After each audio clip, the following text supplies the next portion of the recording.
दोस्तों नमस्कार। आप देख रहे हैं अपना YouTube channel be your money manager. दोस्तों क्या आप जानते हैं कि देश में अलग अलग निवेश साधनों में करीब 82,000 करोड़ रुपए लावारिस पड़ा हुआ है, यानी उसका कोई दावेदार नहीं है, उसका दावा नहीं किया गया है।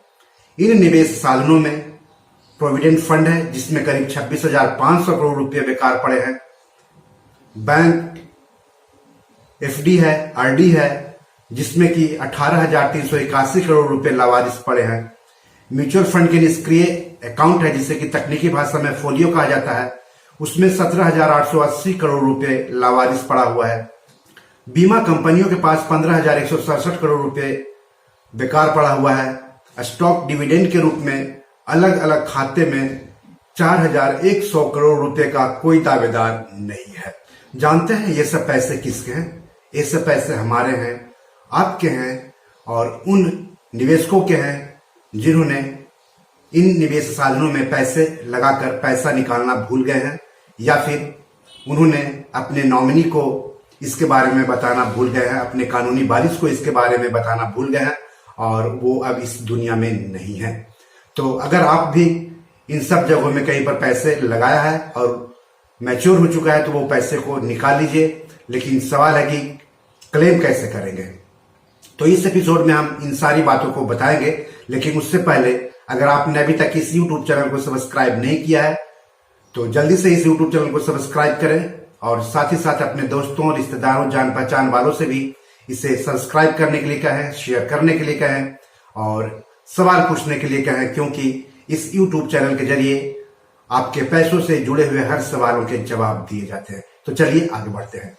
तो अब सवाल है कि अगर आप भी इन निवेश साधनों में पैसे लगाकर भूल गए हैं तो घर बैठे इसका कैसे पता करें, या फिर आपके घर का मुखिया या फिर जिस पर आप निर्भर हैं वो अब इस दुनिया में नहीं रहे लेकिन उनका पैसा अलग अलग निवेश साधनों में लगा है और अभी तक उन पैसों पर दावा नहीं किया गया है, तो कैसे इस बात का पता लगाएंगे? आपको बता दूं कि बिना दावे के शेयर, डिविडेंड, मैच्योर हो चुके एफडी या आरडी या पीएफ या PPF, life insurance policy, debenture जैसे निवेश साधनों में बेकार पड़े पैसों को सही निवेशक या दावेदार को वापस करने और निवेशकों में जागरूकता फैलाने के लिए कंपनी संशोधन कानून 1999 के जरिए कंपनी कानून 1956 की धारा 205C के तहत IEPF यानी investors education and protection fund, जिसे हिंदी में निवेशक शिक्षा एवं सुरक्षा फंड कहते हैं, की स्थापना की गई है। ध्यान रहे, IEPF की स्थापना की गई है। बिना दावा वाले पैसों को उसमें ट्रांसफर कर दिया जाता है और IEPF की वेबसाइट है www.iepf.gov.in। अगर डीमैट अकाउंट में पड़े पैसे, मैच्योर हो चुके डिवेंचर या बैंक एफडी, कंपनियों द्वारा दिया गया डिविडेंड, डिवेंचर या बैंक या सिक्योरिटी में जमा किया गया ब्याज, फर्जीवाड़ा करने वाली कंपनियों से रिकवर किए गए निवेशकों के पैसे, मैच्योर हो चुकी लाइफ इंश्योरेंस पॉलिसी के पैसे अगर 7 साल तक बिना दावा के यानी लावारिस पड़े रह जाए तो उसे संबंधित कंपनी को IEPF यानी निवेशक शिक्षा एवं सुरक्षा फंड में ट्रांसफर करना होता है। तो थोड़ी जानकारी और IEPF के बारे में ले लीजिए। तो जैसा कि मैंने बताया कि निवेशक शिक्षा और सुरक्षा फंड यानी IEPF निवेशक जागरूकता और निवेशकों के हितों की सुरक्षा को प्रोत्साहन देने के लिए स्थापित किया गया है। यह सरकारी है और कंपनी मामलों के मंत्रालय के अधीन काम करता है। IEPF के जरिए क्या गतिविधियां चलाई जा रही हैं? तो निवेशक शिक्षा और सुरक्षा फंड और निवेशकों की सुरक्षा के लिए संबंधित गतिविधियों को बढ़ावा देता है। इनके लिए वित्तीय मंजूरी IEPF के तहत उपलब्ध कराई जा सकती है और नियमों के तहत की जाने वाली गतिविधियां हैं मीडिया के जरिए शिक्षा कार्यक्रम, सेमिनार और संगोष्ठियां आयोजित करना, निवेशक शिक्षा और सुरक्षा गतिविधियों में संलग्न स्वैच्छिक संघों या संस्थाओं अथवा अन्य संगठनों के पंजीकरण के लिए प्रस्ताव। IEPF में कौन सी राशि क्रेडिट की जाती है? भुगतान के लिए देय होने की तिथि से 7 साल की अवधि के लिए अदेय और दावा रहित निम्नलिखित राशि फंड में क्रेडिट की जाती है। पहला, कंपनियों के अदेय लाभांश खातों में राशि, किन्हीं प्रतिभूतियों के आवंटन और वापसी के देय कंपनियों से प्राप्त आवेदन धन, कंपनियों के पास परिपक्व जमा, कंपनियों के पास परिपक्व ऋण पत्र, फंड के उद्देश्यों के लिए केंद्र सरकार, राज्य सरकारों, कंपनियों या अन्य संस्थाओं के जरिए फंड में दिया गया अनुदान और दान, तथा फंड से बाहर किए गए निवेश से प्राप्त ब्याज अथवा अन्य आय। तो अगर आपका भी पैसा IEPF में ट्रांसफर कर दिया गया है तो आप घर बैठे ही IEPF की वेबसाइट पर जाकर अपने पैसों का दावा कर सकते हैं। इसके लिए जरूरी दस्तावेज आपके पास रहना चाहिए। इसकी स्टेप बाय स्टेप प्रक्रिया क्या है जान लीजिए। तो सबसे पहले क्या है, तो स्टेप 1, IEPF की वेबसाइट iepf.gov.in पर खुद को रजिस्टर करें। फिर new web form IEPF 5 online भरें। उसके बाद उस फॉर्म के साथ मांगे गए जरूरी दस्तावेज को स्कैन करके संलग्न यानी अटैच करें। और जो फॉर्म में आपको जानकारी देनी है उसमें नाम लिखना है, शुरू के नाम, बीच में क्या है और लास्ट में क्या है, पिता का नाम या पति का नाम लिखना है, बैंक अकाउंट नंबर लिखना है, फोलियो नंबर लिखना है और डीमैट अकाउंट नंबर की डिटेल्स देना है। तो फॉर्म भर दिया आपने, उसके बाद जरूरी दस्तावेज को स्कैन करके संलग्न कर दिया। तो इसके बाद ऑटो जनरेटेड एडवांस रिसिप्ट आएगा, उसका प्रिंट आउट ले लेना है। स्टेप 5, रिसिप्ट का प्रिंट आउट, इंडेमिनिटी बॉन्ड और सभी मूल दस्तावेजों को डाक से कंपनी या बैंक के पास भेज दे। स्टेप 6, कंपनी या बैंक आपके क्लेम यानी दावा को 30 दिनों में ई-वेरीफाई करेगा।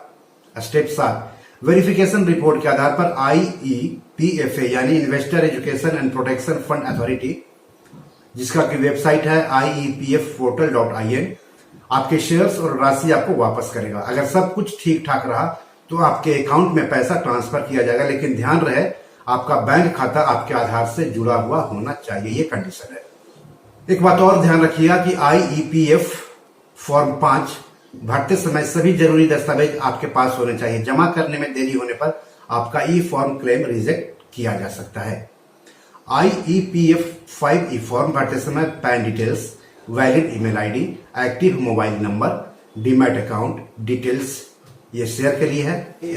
IFSC कोड के साथ बैंक अकाउंट डिटेल्स साथ रखना होगा।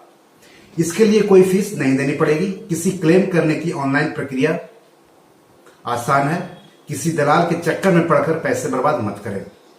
कुछ कमी रह गई है तो दोबारा से क्लेम फाइल करने का सिर्फ एक मौका मिलेगा, यानी 1 रीसबमिशन की परमिशन है। और टोल फ्री नंबर है 1800-114-6667। अब हम बैंक की बात कर लेते हैं कि वहां पर अगर अनक्लेम्ड आपके पैसे पड़े हैं तब क्या करें। तो RBI के मौजूदा नियम के मुताबिक जिन खातों का इस्तेमाल 10 साल या उससे अधिक समय तक ना हो उसे लावारिस माना जाता है। बता दूं कि नो योर कस्टमर यानी KYC नियमों में सुधार के बावजूद बैंक कुछ जमाकर्ताओं को नहीं ढूंढ पा रहे हैं। RBI इस पर कई बार चिंता जता चुका है। ग्राहकों का पता लगाकर पैसे देने की जिम्मेदारी बैंकों पर सौंपी गई है। बैंक से कहा गया है कि लावारिस जमा या निष्क्रिय खाता के खाता धारकों या उसके कानूनी वारिस का बैंक पता लगाए और उसके पैसे वापस करे या खाता रिन्यू कराए या खाता बंद कराए। बैंकों को लावारिस पैसों और 10 साल या उससे अधिक समय से निष्क्रिय हुए खाते की सूची वेबसाइट पर प्रकाशित करनी होगी। यानी आपका खाता जिस बैंक में है उस बैंक की वेबसाइट पर जाकर आप अपने लावारिस पैसों के बारे में पता कर सकते हैं। जिन बैंकों की वेबसाइट नहीं है उन बैंकों को संबंधित शाखाओं में ये सूची लगानी होगी।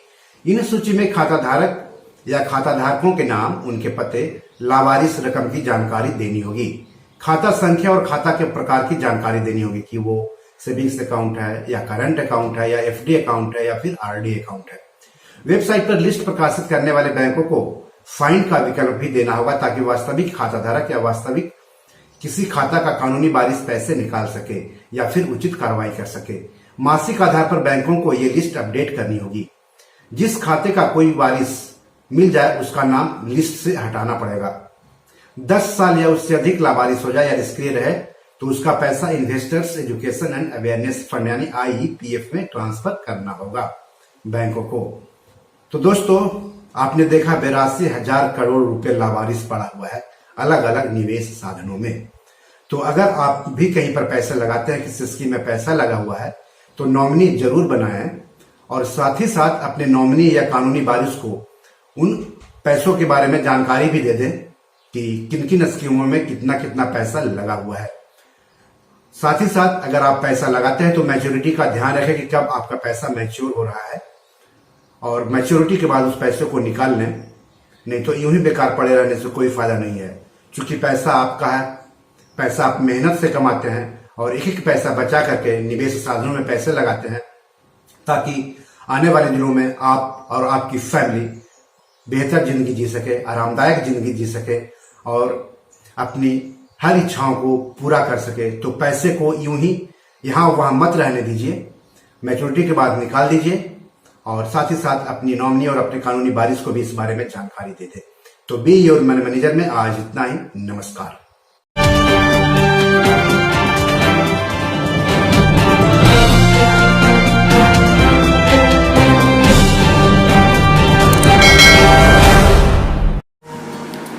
दोस्तों, ये हमारी 7 किताब है जो कि अमेजॉन पर पब्लिश्ड है। आप इसको डाउनलोड करके पढ़ सकते हैं। इसमें आपको पैसों के बारे में, निवेश के बारे में हिंदी में अच्छी जानकारी मिलेगी। साथ ही साथ कुछ कविताओं की भी किताब है जो ज़िंदगी की हकीकत बताएगी। तो इसे आप डाउनलोड कर सकते हैं। डिस्क्रिप्शन में इसके लिंक दिए हुए हैं।